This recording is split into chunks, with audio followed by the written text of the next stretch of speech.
세상이 천국인 사람들. 안녕하세요. 50세 유미의 성장일기입니다. 여러분의 구독과 좋아요는 저에게 큰 힘이 됩니다. 감사합니다. 옛날엔 시장마다 바보가 있었다. 콧물이 나와 말라붙어 코 밑에 확실한 2차선 도로가 나 있고 바지는 항상 반쯤 내려가 있었다. 머리는 며칠을 안 감았는지 떡이 지고 제각각의 방향으로 자유분방하게 뻗어 있었다.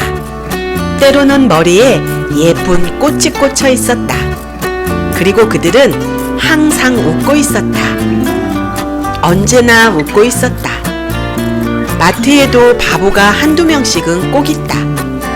현대사회의 바보는 외모가 대체로 준수하다. 정상인과 구분이 어렵다. 보다 확실한 판별법은 말을 해봐야 알 수 있다. 인천 모지점 대형마트에서의 일이다. 여름이었다.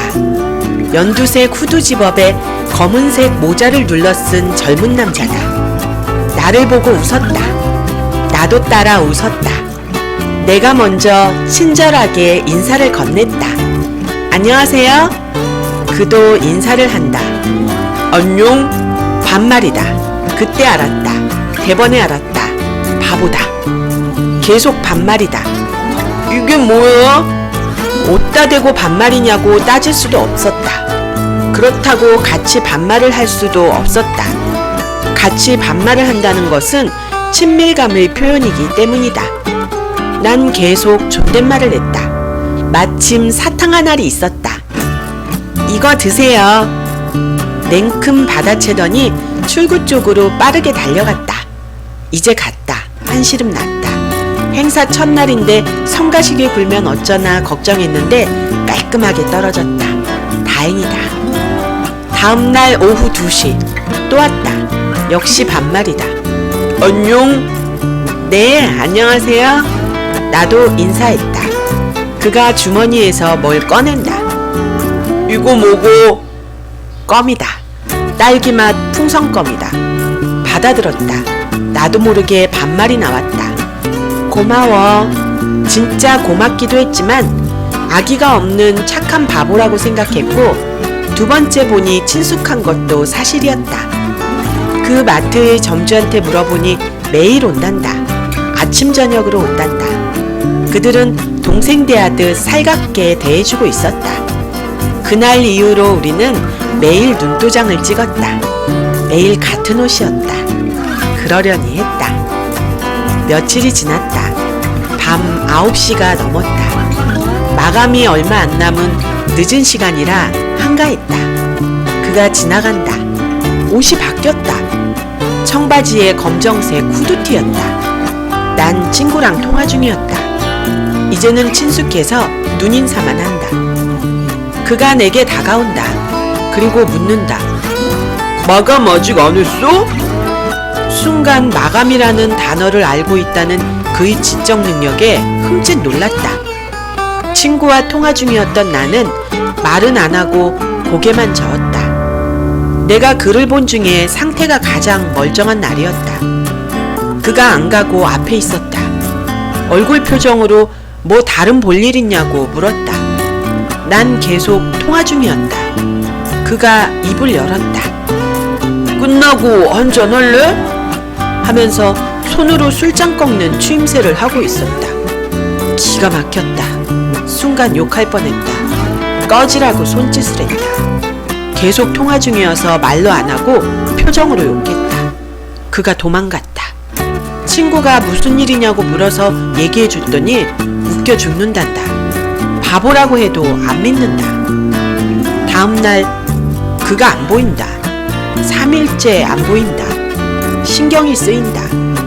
상처받았나 보다. 미안했다. 다음에 보면 잘해줘야지 생각했다.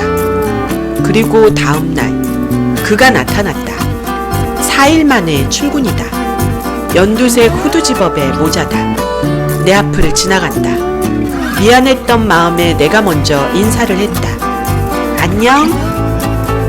대답이 없다. 삐졌다. 이미 가버렸다. 내 예상대로 서운했던 게 확실하다. 그래서 며칠 출근 도장을 안 찍었었다. 그리고 또 다음날 그가 나타났다. 내가 그의 표정을 살핀다. 미안하다고 말하고 싶었다. 그런데 그가 먼저 말을 걸었다. 이거 뭐고? 딸기맛 풍선껌이다. 그리고 웃는다.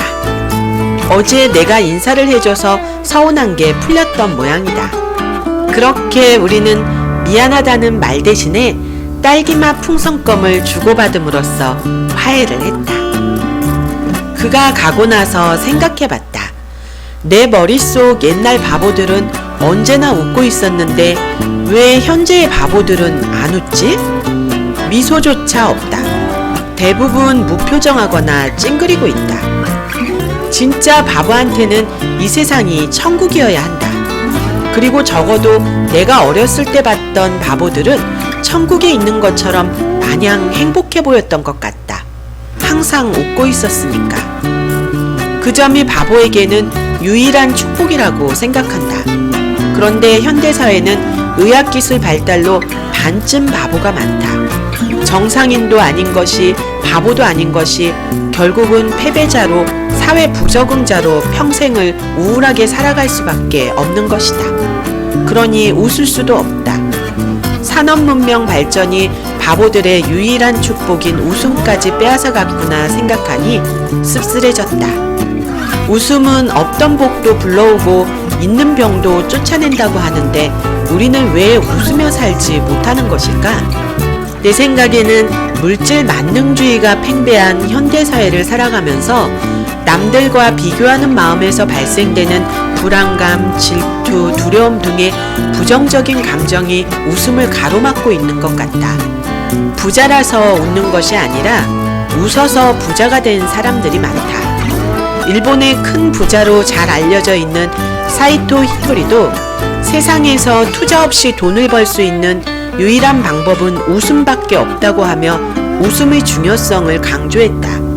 그리고 웃는 얼굴은 관상학적으로도 새는 재물을 막는다고 한다. 이 말을 듣고 난 일부러 웃으려고 노력을 많이 한다.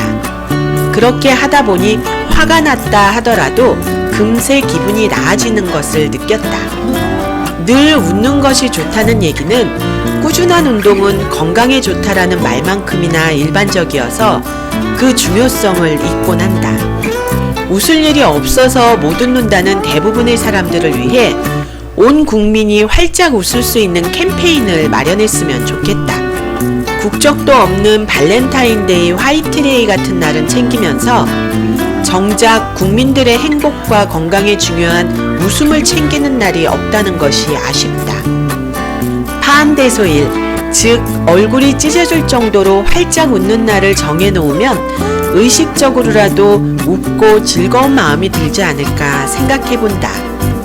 그날 하루만이라도, 아니 한순간만이라도 이 세상이 천국같이 행복한 곳이 되는 경험을 해보고 싶은 간절한 소망을 갖고 있는 사람들이 많을 것이라고 생각한다. 이상으로 50세 유미의 성장일기의 이유미였습니다. 여러분의 구독과 좋아요는 저에게 큰 힘이 됩니다. 감사합니다.